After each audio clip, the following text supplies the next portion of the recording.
तरुण भारत नागपूर दिनांक 2 ऑगस्ट 2020. संकट काळात सरकारसोबत उभा आहे भारतीय समाज. भारत सध्या अनेक संकटांशी एकाच वेळी लढतो आहे. संकटाच्या काळात सहयोग, समन्वय आणि उपाययोजना याचं एक फार मोठं उदाहरण प्रस्तुत करून भारतीय समाजाची एकता, चेतना आणि शक्ती याच्या प्रतीक स्वरूपात राष्ट्रीय स्वयंसेवक संघानं नेतृत्व केलं आहे.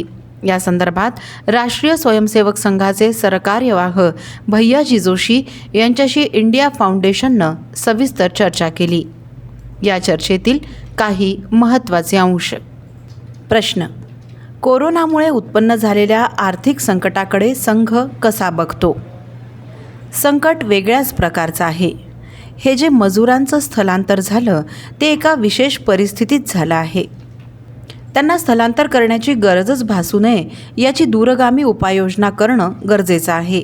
आज लगेच दूरगामी उपायांचा विचार करणं शक्य होणार नाही, परंतु याचा निश्चित उपाय तर यातच आहे की मजुरांना कमीत कमी रोजगारासाठी तरी इतकं प्रचंड स्थलांतर कुठल्याही देशासाठी उचित नाही. परंतु हा सिद्धांत झाला. व्यावहारिक दृष्टीनं पाहिलं तर लोकांना रोजगार हवा आहे आणि उद्योग चालविण्यासाठी देखील मजुरांची आवश्यकता आहे. म्हणून हे जे स्थलांतर झालं आहे त्याला मी तात्पुरते मानतो. सामान्य स्थिती आल्यावर बरेचसे मजूर आपापल्या जागी परत जातील ही शक्यता आहे. परंतु यासोबतच आपल्या गावाला गेलेले काही टक्के लोक तिथेच राहतील अशी ही शक्यता आहे. हे स्वाभाविक आहे. एक आवश्यकता आहे आणि ती राज्यांनी पूर्ण करायची आहे. ती म्हणजे मूळ गावी परतलेल्या मजुरांचं पुनर्वसन पुन्हा एकदा कसं होईल, रोजगार तिथेच कसा मिळेल यावर विचार करणं राज्य सरकारांनी सुरू केलं पाहिजे. काही राज्यांनी याबाबत पुढाकार घेतल्याचं मी ऐकलं आहे. कौशल्य विकासाच्या योजना जितक्या चांगल्या राबवल्या जातील तितके या लोकांना राज्याबाहेर जाण्याची गरज राहणार नाही. म्हणून या संकटातही एक संधी आहे की समस्या सोडविण्याच्या दिशेनं चांगले प्रयोग केले जावेत आणि ही फार महत्त्वाची गोष्ट होईल. या संकटानं एक संधी दिली आहे. या संधीला चांगल्या परिणामांच्या दिशेनं परिवर्तित करण्यात सरकार आणि स्वयंसेवी संस्था पुढे येतील. कौशल्य विकासाच्या चांगल्या योजना बनाव्यात, त्यासाठी काही आपल्याही मर्यादा सोडाव्या लागतील. अशा संकट काळात एकच मानक प्रारूप बनणं कठीण आहे. ठिकठिकाणचे सर्वे करून हे काम करणं गरजेचं आहे. परंतु बऱ्याच प्रमाणात मजूर परत जातील. उद्योग चालवायचे आहेत तर तिथे त्वरित मजूर मिळतील असं नाही आणि म्हणून आता मी जे अनुभव करीत आहे त्यावरून वाटतं की परत जाण्याची प्रक्रिया देखील हळूहळू प्रारंभ झाली आहे.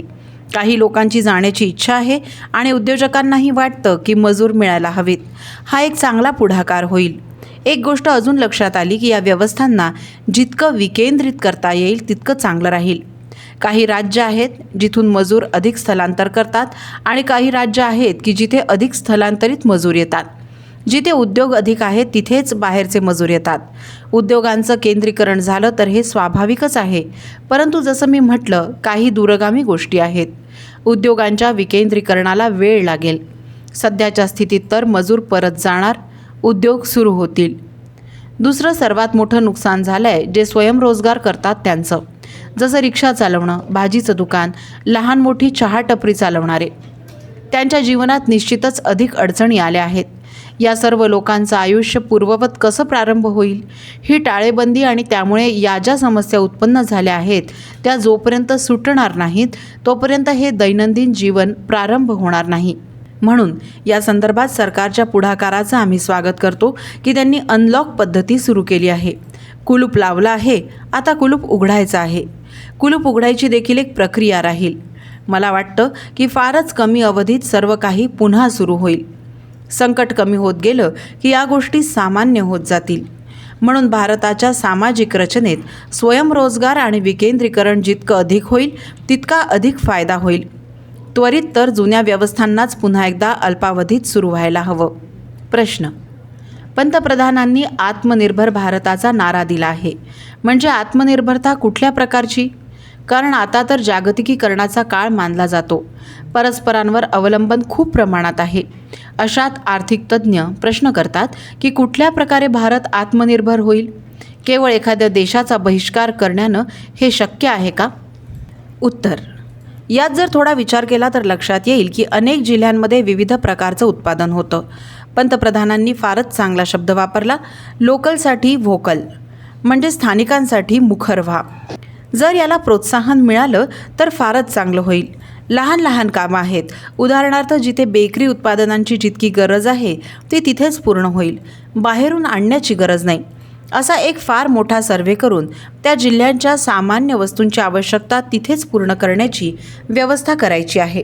मला माहीत आहे की काही वस्तू ज्या लघु उद्योगातून मिळणार नाहीत त्या मोठ्या उद्योगांमध्येच बनतील.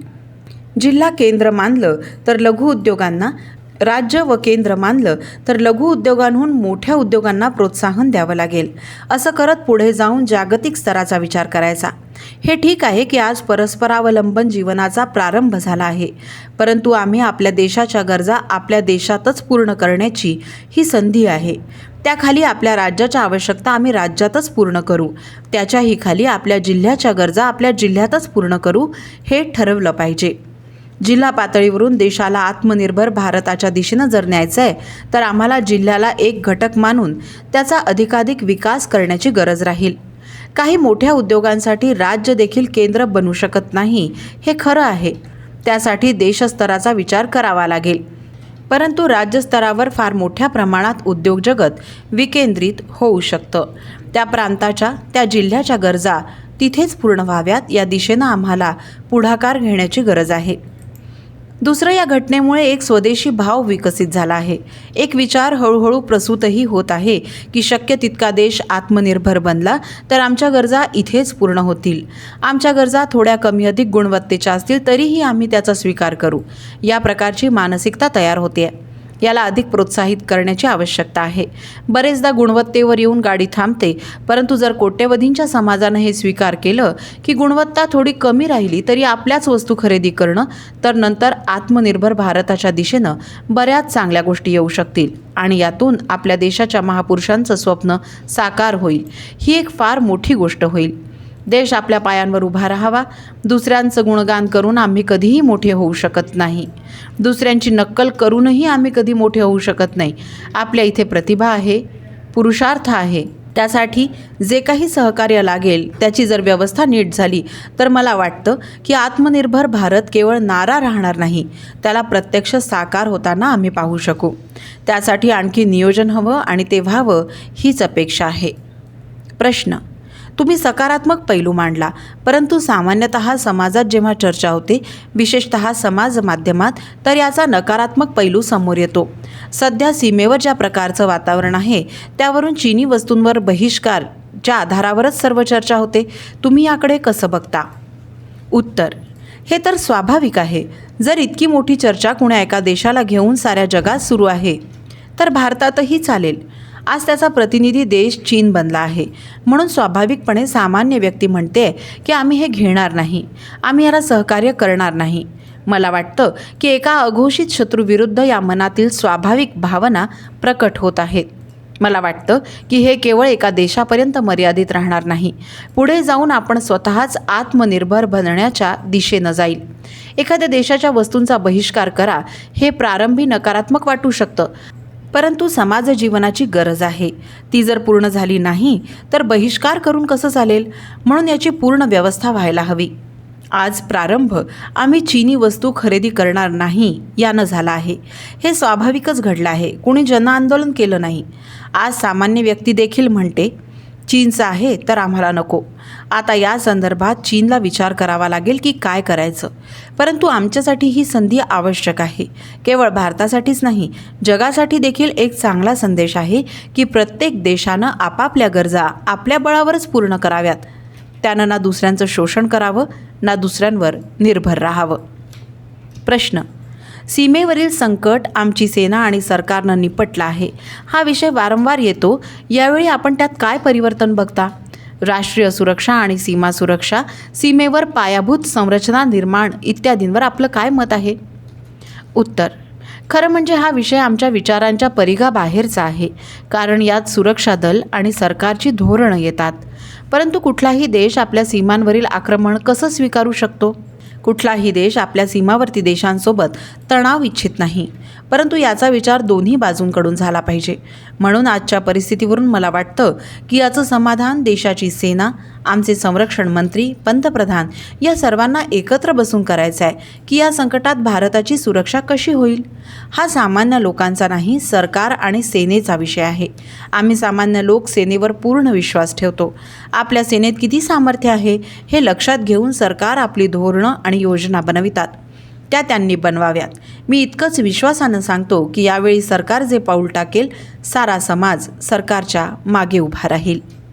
तरुण भारतचा हा लेख आपण tarunbharat.net या संकेतस्थळावरही ऐकू शकता.